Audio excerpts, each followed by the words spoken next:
Now let's throw this to our London crew on what this election result really means. When Theresa May announced this election 2 months ago, everyone expected it to be a formality. She was expected to increase her majority in Parliament and thus strengthen her hand in Brexit negotiations with the European Union. As it's turned out, we have a hung Parliament with the Conservatives failing to secure the 26 seats needed to govern outright. What this means is that the timeline for Brexit will almost certainly be pushed back. Theresa May had hoped to start negotiations just 10 days from now on the 19th of June. What remains unchanged is that Article 50, that is the UK's formal notice to the EU of its intention to leave, has been triggered, which means that unless something quite exceptional happens in the coming days, weeks and months, Britain is still leaving the European Union.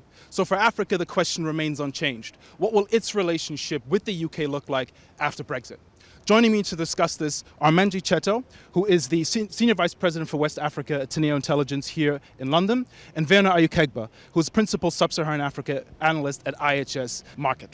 Manji, going into this election, the Conservative government's line on Brexit has been quite upbeat. Far from characterizing it as a risk, they've tried to couch it in a narrative of opportunity. They're saying, look, freed from the EU, this enables us to strike new trade deals with Africa, to be more nimble, and it's actually an opportunity really to engage with the continent a lot more. Sounds great, but is it really that simple? I mean, I don't think so. I mean, you know, you were talking about the UK government talking about negotiating with the entire Commonwealth. I mean, in Africa alone, that's 27 countries. And I don't think, you know, that we're going to get this dream of a sort of pan-African trade deal. So realistically, I think we're a long way away from that. And there's a real question also about what African governments want. Mm-hmm.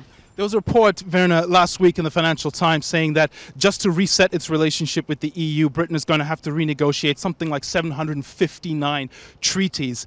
Given that complexity, how realistic is it that Africa is ever going to be a priority in terms of striking new trade deals? Well, it's going to be tough. The Brexit negotiations are going to continue being the priority for the British government. And so Africa, in that sense, is certainly not going to be the British government's priority. However, one also has to take into consideration what African governments themselves want. And so that is a big question. We have 54 African countries, and all of them with totally different needs. And so it is going to be interesting to see what the Africans themselves want, and not just what the British government is looking for. We'll get back to that, but Manji, you mentioned the Commonwealth. Why would the Commonwealth, flock back to Britain? The narrative has been, hey, we can pick up where we left off back in 1973 when we joined the EU. Do you see the Commonwealth flocking back to the UK after this? I think the simple answer to that is no, and we've already seen that, right, in Theresa May's first visit to India, where the Indian government was saying, actually, we cannot have trade terms on previous relationship. India's needs has changed. I mean, the global economy has changed since then. So realistically, I mean, I think really the UK is starting from a position of weakness, not just in the EU, but also to its Commonwealth partners.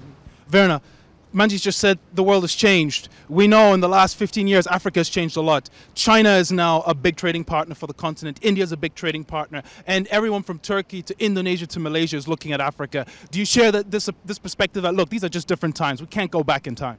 Very much so. I'll just give you a little bit of an anecdote. I just came off the plane from Cape Town, where I was at the African Oil and Power Conference. And all through 3 days, at no point was Brexit ever a subject. And so we had a lot of talk about China's engagement on the continent, India's new engagement on the continent. And so for the UK to think that they're going to be a priority without actually setting clearly on the table what they are bringing themselves to the table for these African countries, it's going to be difficult to see how they're going to become a priority and going to be able to actually push the Commonwealth to help them meet those targets in Africa. Hypothetically speaking, what might a trade agreement or trade deal between the UK and African countries, be that on a regional or bilateral basis, look like? Like, what might some of the basics of that be if we ever get to that point? Well, I mean, if we look at the original pattern of trade between the UK and Africa, most of it has traditionally been goods. I think that, obviously that the British government has to sort of think about what goods African governments want to prioritize. I mean, countries like Nigeria have made it quite clear that they're turning into sort of a protectionist policy, but they're looking at also exporting, services. So I think to be honest, it's very difficult to see at this point how the changes happen. Werner, you said earlier that the priorities for African countries have changed. We all know it's been an exciting 15 years or so in terms of growth and trade and development on the continent. How would you characterize that in practical terms? You know, if you're in Kenya, if you're in Nigeria, if you're in South Africa, how does the world look to you in 2017? Well, the priority for Africa now is infrastructure. African governments and African institutions are looking to increase significantly infrastructure on the ground. So that's power, that's energy. And a lot of those investments come with heavy capital investments. And so we've seen China actually gain ground significantly because the Chinese government has been willing through its institutions, invest a lot of money on concessionary terms. Now, if at all the UK government wants to compete significantly in Africa, they would have to be willing to come also with similar or better terms. In the absence of such, we're not going to see the UK play a major role on the African continent. Now, we've spoken about China, we've spoken about India and emerging markets, but of course, the EU is also important to Africa. So, you know, where does the EU fit into this picture? And this is where I think it becomes very difficult for the UK. Like I said earlier, it's coming from a position of weakness, primarily because the EU still remains the largest market on the European side, right? And I think most African governments would rather see their goods entering larger markets, having a plurality of customers on the other side versus the UK. It's very difficult at this point, really, to see what the UK can offer African governments. With that said, I mean, I think we need, like, as Werner rightly pointed out, we've got 54 countries on the continent. They are countries like Kenya that have traditionally had very deep relationship with the UK. I think those patterns, that relationship might not necessarily change.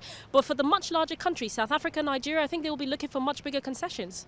Do you agree, Werner? Do you think that this potentially strengthens the hand, negotiating hand of African countries vis-a-vis the UK?